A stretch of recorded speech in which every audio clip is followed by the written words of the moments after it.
Olá, bem-vindo a mais uma aula do curso Toro de Ouro. Eu resolvi fazer essa aula aqui da mesa de operações do Trading Desk, bem no começo do curso, porque aqui é a linha de frente onde eu aprendi tudo que a gente vai conversar.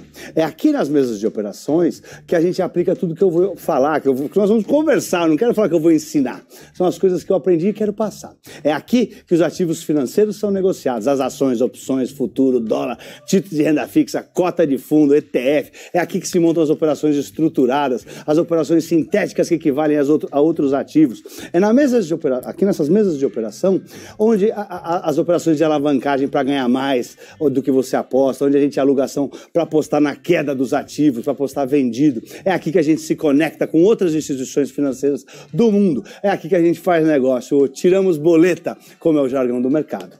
Cada segregação em sua mesa específica. A mesa de bolsa à vista são as ações. Mesa de futuros, mesa de dólar, mesa de aluguel, mesa de alavancagem, mesa de renda fixa. Por exemplo, só aqui nas mesas de renda fixa de verdade que a gente pode comparar as rentabilidades de verdade de títulos de renda fixa diferentes, públicos ou privados, de maneira precisa, antes dos bancos e das corretoras colocarem um spread para vender para vocês. Eu não sei se você sabe, mas dependendo da maturidade do título, qualquer ponto a mais dos juros é muito dinheiro no final do tempo, né? Eu digo isso. Aliás, eu quero falar um assunto importante desse curso. O tempo é seu melhor amigo, né? Jogue o jogo dos investimentos em ações do lado do tempo. E o tempo joga o jogo para você. Aliás, né, tudo que demora mais, paga melhor, né? Lembre-se disso na hora de investir em bolsa ou em renda fixa. Se você tem algum dinheiro e tem tempo, você está rico e não sabe. Você é rico e não sabe.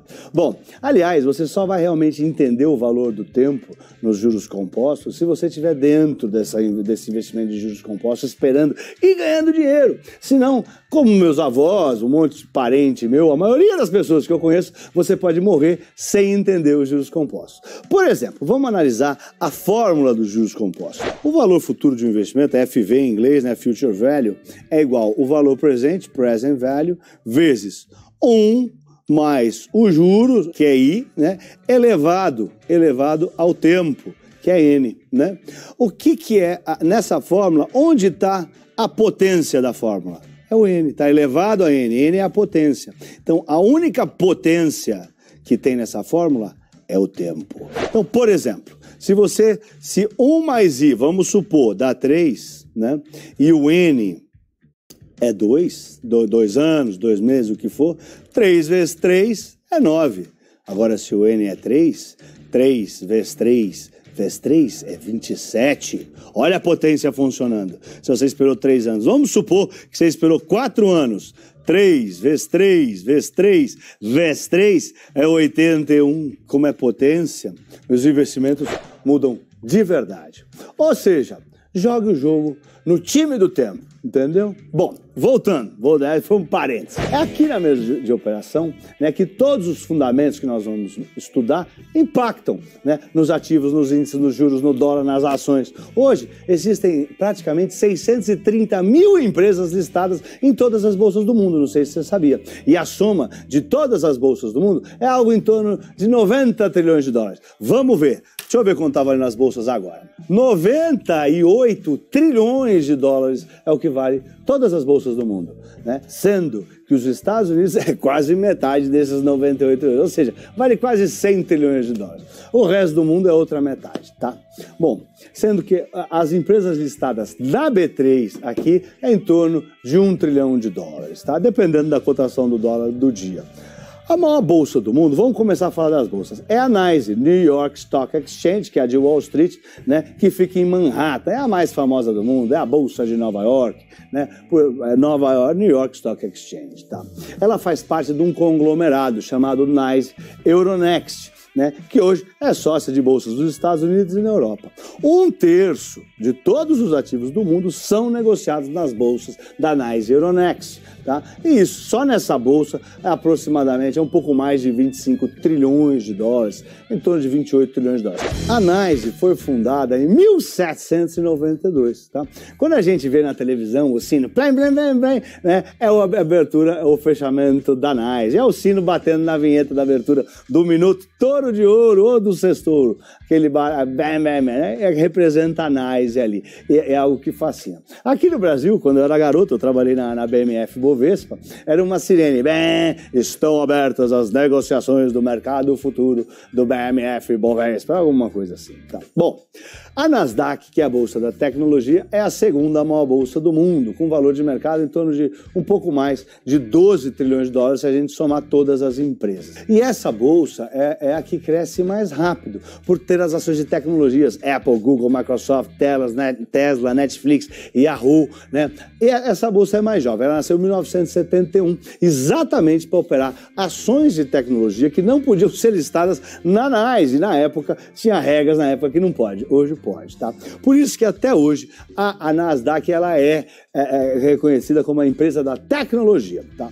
Desde o começo ela já operava totalmente eletronicamente, né? Mas as ordens eram enviadas por um computador, um cara recebia as ordens, punha e imputava. Hoje ela é totalmente eletrônica. Nasdaq significa National Association of Securities Dealers Automated Quotations, Associação Nacional das Corretoras de Títulos e Cotações Automáticas. Bom, por exemplo, na bolha dos .com, lá no ano 2000, a Nasdaq caiu 80%. Eu morava nos Estados Unidos nessa época, né? Recentemente, a Nasdaq se juntou a uma outra bolsa chamada OMX-DBO e formou a Nasdaq OMX. Só fazendo um parênteses, sempre que eu olho aqui, nessa lista aqui, eu olho todas essas bolsas que eu tô falando, tá? A NYSE, a Bolsa dos Estados Unidos, a Nasdaq, a Ibovespa, a Bolsa do Japão.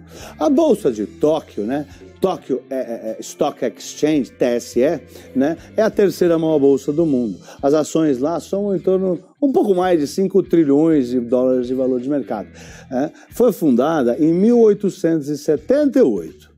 A Bolsa de Londres também é muito importante e tem mais ou menos soma 4 trilhões de dólares a soma de todas as ações.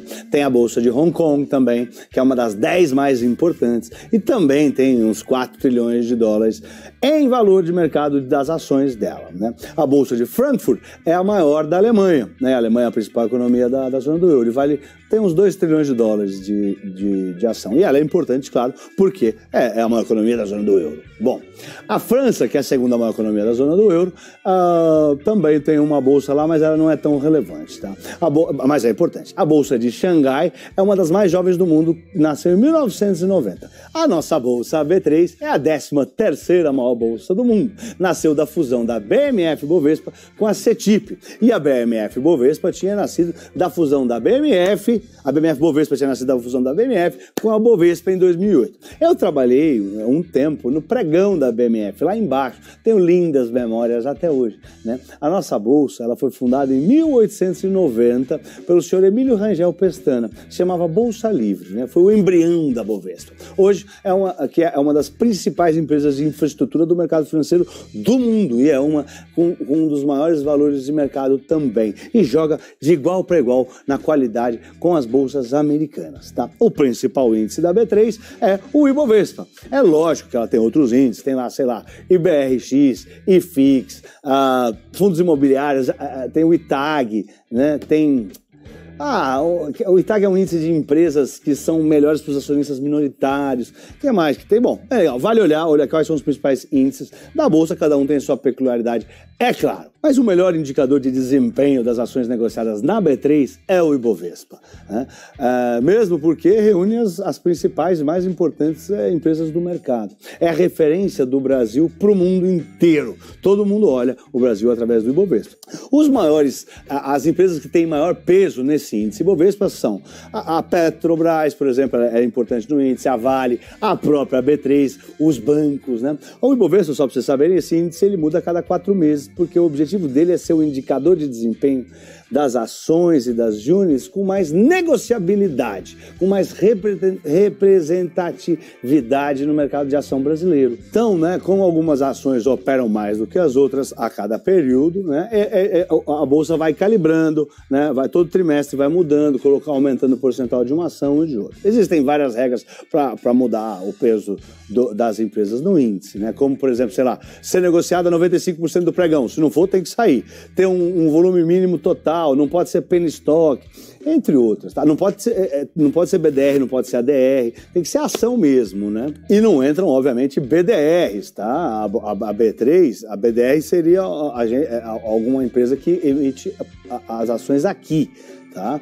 Por exemplo, a Bolsa acabou de incluir mais BDRs nas negociações para pessoas físicas, baixou o valor mínimo, mas são empresas de fora que são listadas na B3 e operam aqui. Inclusive o volume disparou, né, desde que entraram os BDRs, desde que a Bolsa melhorou, baixou o preço, né, baixou o custo mínimo para operar. Bom, lá nos Estados Unidos, os principais índices, né, de negociação, os que estão na capa dos jornais, Wall Street Journal, CNBC ou em qualquer site de mercado financeiro, são os 3 principais índices: Dow Jones, S&P e a Nasdaq, né? Eu falo muito deles no Minuto Toro de Ouro. Eles são tratados como os principais indicadores de como está a saúde do mercado financeiro por lá, tá? Eles são compostos por empresas diferentes entre si, né? E cada um deles fala sobre uma parte do mercado.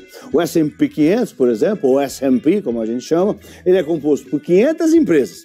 Todas precisam ter um valor mínimo acima de 10 bilhões de dólares. E ele é composto basicamente por empresas de todos os setores da economia americana, né? Uma outra empresa pode ter sede na Europa, acho que tem sede na Europa ou na Ásia, mas são poucas, né?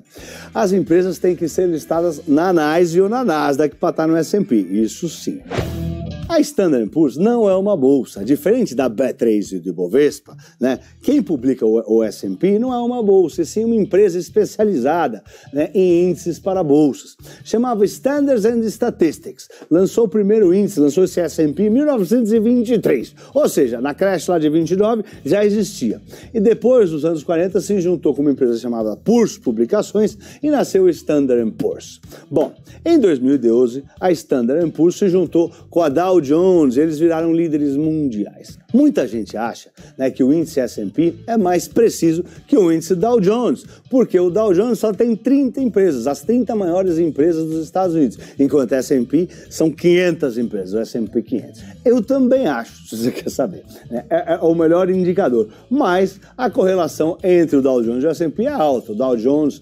O Dow Jones Industrial Average, né, ele só é mais famoso porque ele foi inventado muito antes, em 1896, pelos fundadores do Wall Street Journal, não sei se você sabe, que era o Charles Dow e o Edward Jones. Essas coisas eu estudei, tá? Dow Jones. Bom, o Dow Jones, ele só tem empresas que são super líquidas na bolsa, como Apple, Boeing, Microsoft, Coca-Cola, IBM, Intel, Johnson, McDonald's, Nike, Disney, né?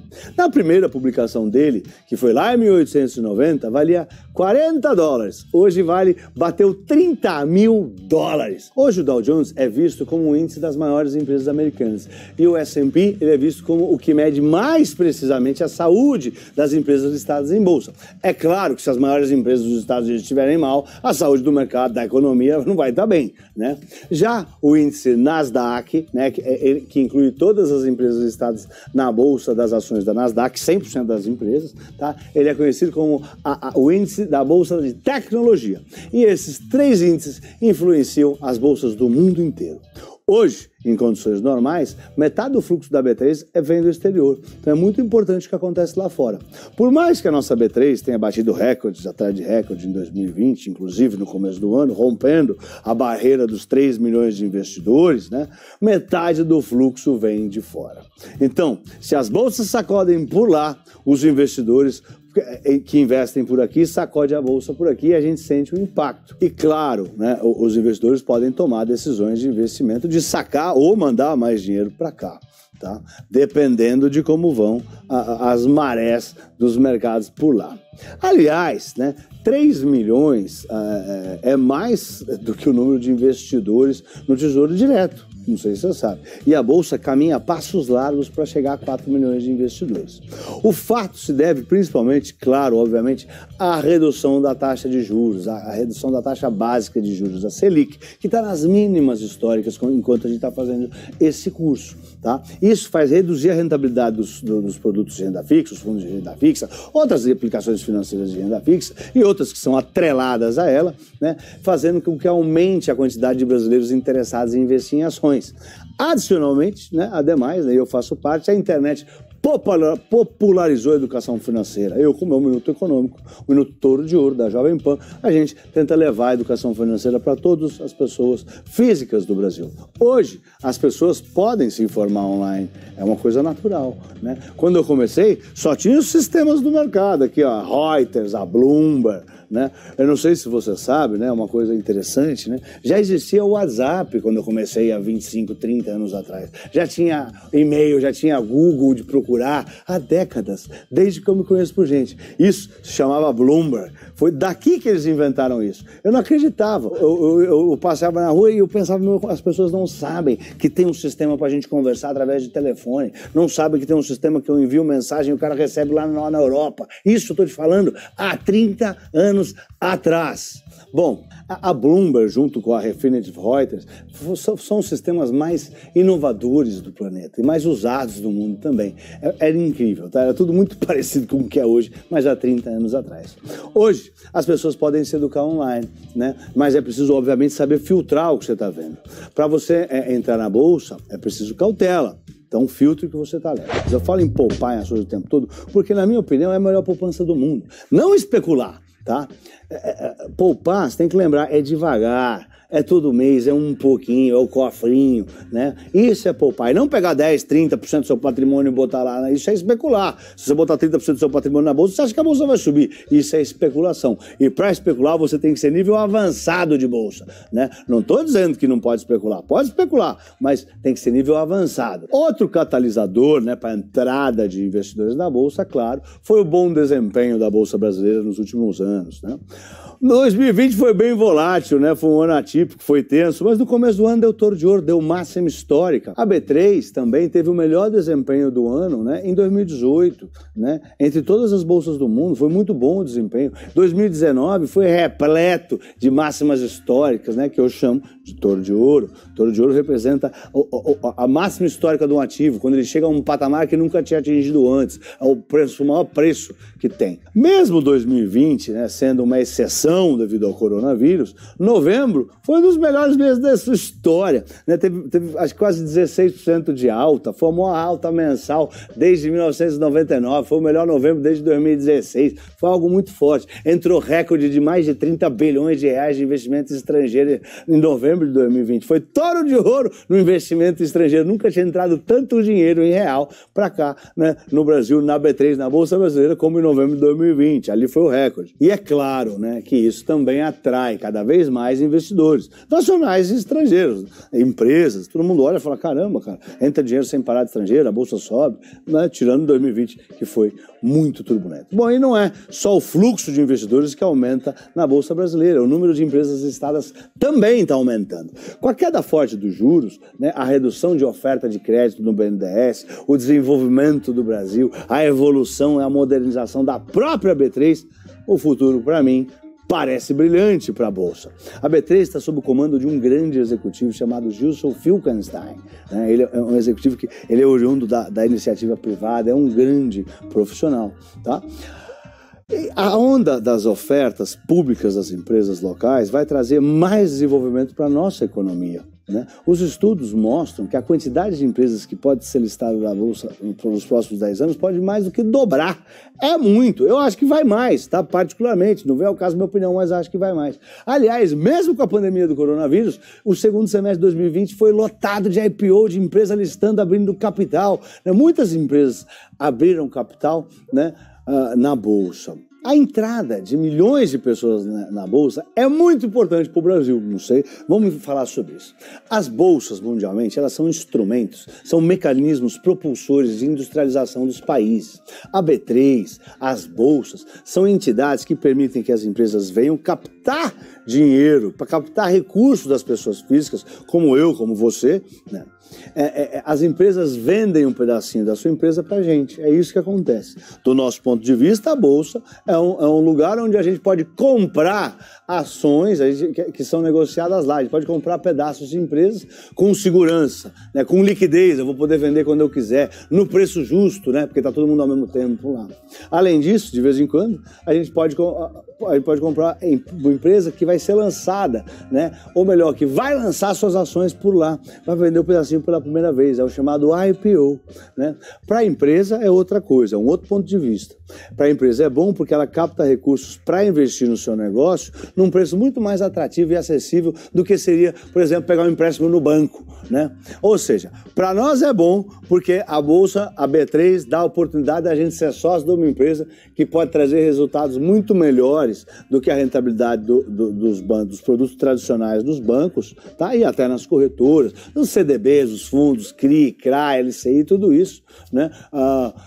Mas sem contar que no longo prazo me parece também ser a melhor poupança do mundo, né?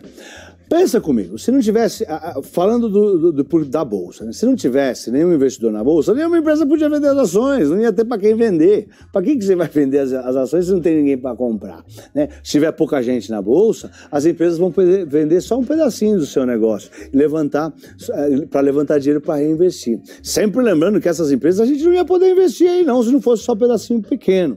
Agora, se você tem milhões de investidores nas bolsas, muitas empresas podem utilizar do recurso que a Bolsa proporciona para captar dinheiro mais barato e investir.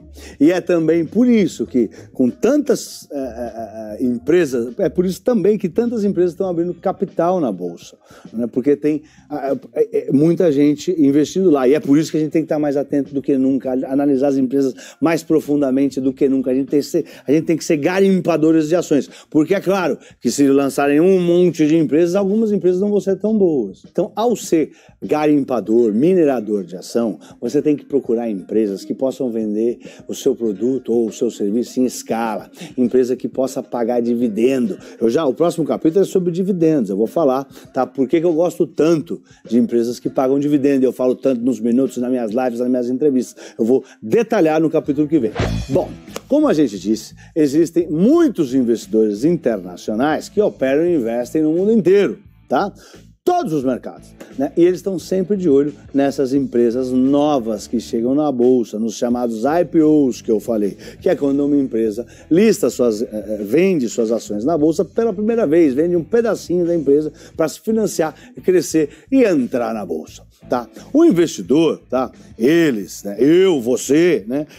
A gente tem que estar sempre atento, garimpando, procurando empresas boas. Na busca da melhor oportunidade de longo prazo, a gente tem que analisar o mercado de várias perspectivas. Mas lembre-se, operar é diferente de investir. Os profissionais fazem day trade, giro curto, entra e sai toda hora, de diversas bolsas, diversos tipos de ativos, diversos países. É diferente. Para investir, você tem que ter vontade de ser sócio de uma empresa, né? Para ter lucro junto com ela. Investir demora, gente. Investir é devagar, mas dá muito dinheiro, né? É o caminho certo para a pessoa física, principalmente, que está entrando na Bolsa, investir. Para especular, você compra uma ação para vender daqui a pouco mais caro, né? Parece simples, gente, mas não é. Eu sei que clicar parece fácil, mas não é um simples clicar, né? De qualquer maneira, nos dois casos, você não pode deixar acompanhar as notícias e estudar as empresas. Mas para o pessoa física é melhor o investimento poupando em ações. O ponto aqui é que, por diversas razões, as bolsas do mundo estão todas interligadas, tá? E uma influencia a outra. No nosso caso, é fundamental entender como funcionam os mercados dos parceiros comerciais mais importantes do Brasil, que são, basicamente, Estados Unidos, China e a Europa, né? A Bolsa Americana, principalmente pelo fuso horário, é a que mais tem impacto na B3, no índice Bovespa, né? Bem mais, pelo menos, do que a da China, por exemplo, que está sempre fechada. Mas a China impacta de outras maneiras na B3, aqui na Bolsa Brasileira, né? A Europa, por exemplo, ela está muito ligada nos Estados Unidos. Também tem um fusozinho, mas ela está ligada nos Estados Unidos e tem impacto direto aqui. Como boa parte das ações pertence a estrangeiros, principalmente fundos de investimento, fatores internacionais têm impacto imediato nas flutuações da nossa Bolsa, né? Fazem com que eles fiquem atentos a isso. Se um parceiro comercial importante, por exemplo, lá fora, está com problema na sua economia, por exemplo, é negativo para o cenário do Brasil, o nosso cliente ali, né? Por exemplo, nos anos 2000, né? Não a bolha das .com, né? A alta das commodities começou lá nos anos 2000, né? Causado pela forte demanda de minério de ferro lá de todas as commodities lá na China. Impactou positivamente o Ibovespa por anos e anos a fio, né? E fez com que a Bolsa aqui tivesse uma alta gigantesca, né? O nosso cliente, a China, comprou muito e cada vez está mais caro o minério de ferro.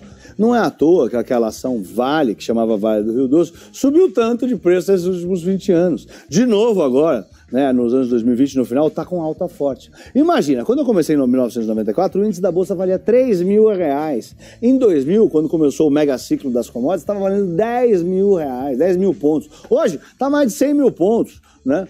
Imagina quem comprou a ação naquele momento, que paga dividendo lá atrás a R$3.000. Nessas épocas, os juros eram altíssimos.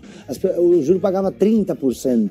Né? Tinha muito pouca gente na Bolsa. Ninguém entendia por que você tinha que entrar na Bolsa. Quem estava na Bolsa nessa época e ficou até hoje recebendo dividendo e reinvestindo dividendo está riquíssimo. Mais do que quem investiu nos títulos de renda fixa naquele momento. Um indicador econômico muito importante é a taxa de juros, né? É imprescindível que qualquer pessoa que opere bolsa de valores saiba como estão os juros nos Estados Unidos, por exemplo. Hoje está quase zero lá. É importante também ter um cenário formado na cabeça, né, sobre para onde a gente acha que vai os juros lá. Né, por isso a gente tem que olhar a inflação em outros países também. Particularmente, né, agora, devido à crise do coronavírus, o Banco Central Americano, que é o Federal Reserve, que a gente tem um capítulo sobre ele aí na frente, né, tem avisado que não vai mexer nos juros até 2023. Nós vamos falar disso lá na frente. Na prática, né, quanto maior for a taxa de juros dos Estados Unidos, maior é o fluxo de dinheiro para lá, mais atrativo fica. Esse contexto, tá, de juros altos é negativo para países emergentes, entre eles o Brasil. O contrário também é verdadeiro. Quando os juros caem, quando sai dinheiro dos Estados Unidos. É o que a gente está vendo acontecer nos países emergentes. Quando o juros está baixo lá, vem para o Brasil, o dinheiro vem para cá e o dólar cai. Eles têm que vender o dólar, pegar real e comprar ação. Basicamente, né, o que está acontecendo em 2020 no final do ano é isso, está entrando muito dinheiro de fora e a Bolsa subiu. Ou seja, teoricamente a gente está num momento benéfico para a Bolsa brasileira, pelo menos nesse aspecto, tá? Nem aqui no Brasil, né, tem mais aquelas boas rentabilidades de antigamente no renda fixa. Não sei se você lembra, se você é muito jovem você não vai lembrar, mas a Bolsa, aqui o renda fixa ele rendia muito, os juros eram muito altos. Antigamente, as altas taxas de juros também competiam com o dinheiro do investidor estrangeiro. O cara vinha pagar o pé na bolsa e preferia botar no renda fixa. Por exemplo, a correlação entre o índice americano S&P do Standard & Poor's e a Bolsa de Chicago, chamada CME, né, com o mercado brasileiro é positiva e bem alta, né? Aliás, a B3 e a Bolsa CME, elas são muito próximas, acho que tem até várias parcerias firmadas. Como os americanos são os maiores investidores do mundo, quando eles estão sem medo, né, estão mais propensos a investir fora do país, né, eles escolhem países até, inclusive, emergentes, como o Brasil. E isso amplia a correlação natural causada pela parceria comercial natural entre Estados Unidos e Brasil, que nem Brasil e China, né? A correlação fica mais positiva, é isso que eu quero dizer. Geralmente, aparece uma força compradora na Bolsa que empurra a Bolsa para cima. E o contrário também é verdadeiro. Se os investidores estão assustados, eles vendem tudo e correm para o dólar. Nesse caso, a Bolsa aqui cai. O Brasil, ele tem uma grande relação com as commodities, como petróleo, soja, minérios, né? É por isso que Vale e Petro são tão importantes no nosso índice, é por isso que elas são mais negociadas, elas têm mais relevância, e por isso tem um peso percentual mais relevante no índice Bovespa. Se o petróleo ou o minério de ferro sobem, a Vale e a Petro podem lucrar mais. A empresa tende a crescer e as ações geralmente sobem. A regra na cartilha do trader, nós vamos falar bastante da cartilha do trader aí para frente, diz que o boom das commodities é bom para o nosso mercado. E por exemplo, se a China para de importar da gente, é ruim para a bolsa. Claro, né? Bom, então, além das bolsas mundiais, S&P, Dow Jones, Nasdaq, bolsas na Europa, é fundamental acompanhar os diversos indicadores para entender como a economia está, né? E tentar antecipar os movimentos do mercado, né? Antecipar é ter informação. Alguns exemplos de indicadores econômicos de fora do Brasil que eu acompanho diariamente, né? Que a gente vai ver aqui são, por exemplo, taxa de juros do Banco Central americano, os PMIs, né, americanos, PMIs europeus, PMIs chineses. Quem me acompanha no Minuto Touro de Ouro sabe ver. Os dados do emprego americano, né, o PIB, inflação lá, tá? PIB, inflação da China, né, as decisões de taxa de juros do Banco Central Europeu, né, tudo isso, né? Atualmente o desemprego dos países chama muita atenção por causa do coronavírus, e tudo isso a gente fala diariamente no Minuto Touro de Ouro e a gente vai ver tudo isso nesse curso. O resumo da ópera é que um investidor tem que ficar de olho nas notícias e saber interpretá-las, interpretar as notícias, para conseguir fazer operações mais assertivas, mais acertadas, conforme o contexto da economia.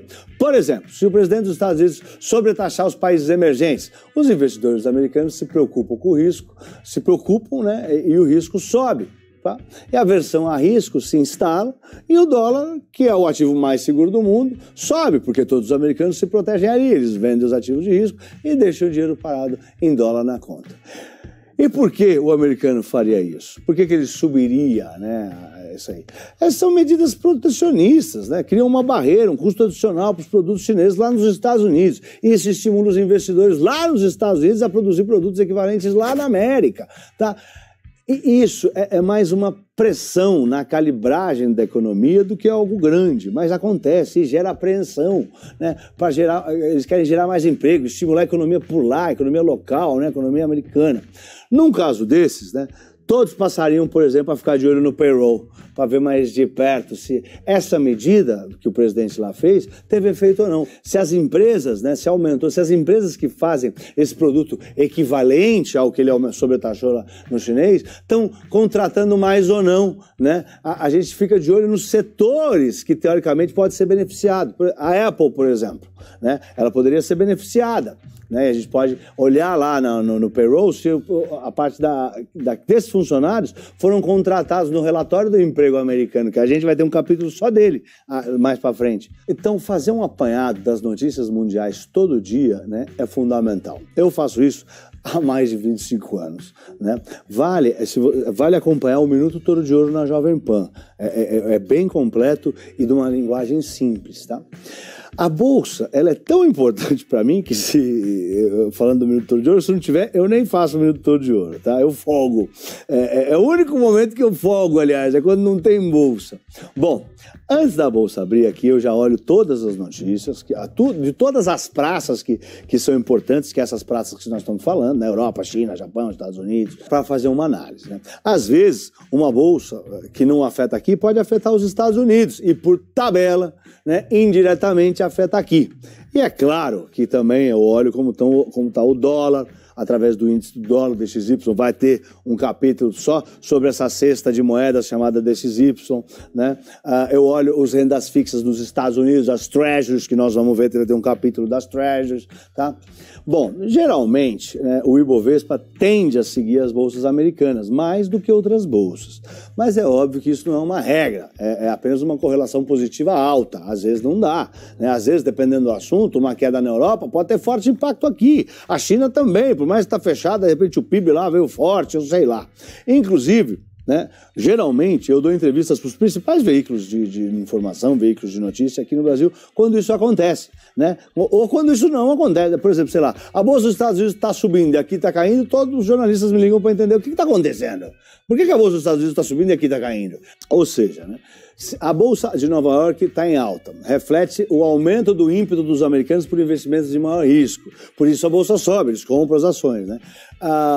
que tem mais risco. Numa leitura simplista, né, por alguma razão, os americanos estão saindo dos ativos de renda fixa e estão indo para a Bolsa para buscar ganhos maiores, mais rápidos. É isso, né? Lembre-se, a Bolsa e o renda fixa, eles são inversamente correlacionados. Nós vamos ver isso no capítulo do renda fixa, tá? Um tem risco, o outro teoricamente não tem, né? Acho que uma melhor maneira de dizer isso para vocês é que você pode proteger o seu rendimento no renda fixa, enquanto na Bolsa não dá para você ficar protegido. É claro que você pode perder dinheiro na renda fixa, né? Essa euforia, né, e esse apetite por risco pressiona e aumenta muito as chances, né, da gente ver o real subir, por exemplo, ou como dizer, o dólar cair. Isso por quê? Porque mais força do otimismo faz com que os investidores se arriscarem fora, os investidores americanos se arriscarem fora dos Estados Unidos. E aí sempre sobra um dinheirinho para o Brasil. Para investir aqui, o americano precisa vender o dólar e comprar o real para poder comprar as ações que vendem na Bolsa, né? Logo, como aumenta a oferta de dólares, o pessoal vendendo mais dólar, o preço do dólar cai. Desse modo, né, em um cenário de otimismo mundial, a gente espera que o real se valorize, né, que frente ao dólar, né, que o dólar caia e que a bolsa sobe. Mas, de novo, não é uma regra, não é uma correlação que fica ali, né, anotada na cartilha do trader. É uma correlação alta e positiva e alta, tá? Bom, e bem quando as bolsas lá nos Estados Unidos sobem e a B3 cai, né, e os jornalistas me ligam querendo entender, acontece o contrário também. Mas bom, já falamos disso. Mas, de novo, né, vale seguir o Minuto Touro de Ouro e o Fechamento Touro de Ouro, que é um programa que eu tenho no Pingo nos Is, também na Jovem Pan, para te ajudar a entender o contexto dos fatos e não ver a economia como uma foto e sim um filme. Sobre as bolsas da Ásia, né, a gente deve se preocupar mais quando acontece algo grande por lá, geralmente derivado de alguma notícia de última hora, sei lá, um PMI muito forte, um PIB completamente fora do esperado, né? O nosso norte matinal realmente vem dos americanos e dos europeus, mais dos americanos, né? Muitas vezes o mercado asiático cai refletindo o americano do dia anterior. Coitados, os chineses sempre estão chamuscados lá, que eles estão dormindo, está fechado, né? A verdade é que os asiáticos também acompanham de perto o mercado americano como nós, tá? E também o europeu, porque eles são os grandes parceiros comerciais dele, né? As duas maiores economias, Estados Unidos e China, né? E no caso deles, o horário, né? O fuso horário é um agravante adicional, né? Eles estão sempre sujeitos a solavancos nas aberturas. A bolsa abre guepada para cima ou para baixo. E quando isso acontece, a bolsa chinesa abre corrigindo essa diferença. Portanto, lá na Ásia, é mais importante a gente olhar e entender como os indicadores econômicos podem impactar a economia deles no curto e no médio prazo, mais do que a bolsa, como eu disse. O PIB, o PMI, a inflação lá, os juros lá, esses são os mais seguidos. Bom, gente, é isso aí. Esse capítulo eu quis fazer aqui do Trading Desk, porque aqui é a frente de batalha. É aqui que eu aprendi o conhecimento que eu estou passando para vocês. Foi na guerra do dia a dia, aqui na trincheira, com meus parceiros de bolsa. Façam os exercícios. Esse capítulo ele foi mais histórico do que teórico. Os outros vão ser mais teóricos, tá? Vão ser mais difíceis, vão complicar. O que vem também aqui no Trading Desk, que é o próximo, também ele é mais falado. Os outros vai ter que ter muito pensamento. Bom, gente, façam os exercícios, passem para o capítulo que vem quando souberem bem os temas desses que a gente fez. Um forte abraço e até o capítulo que vem. E vai, Tourinho! Vai, Tourinho! Ainda de máscara, tadinho!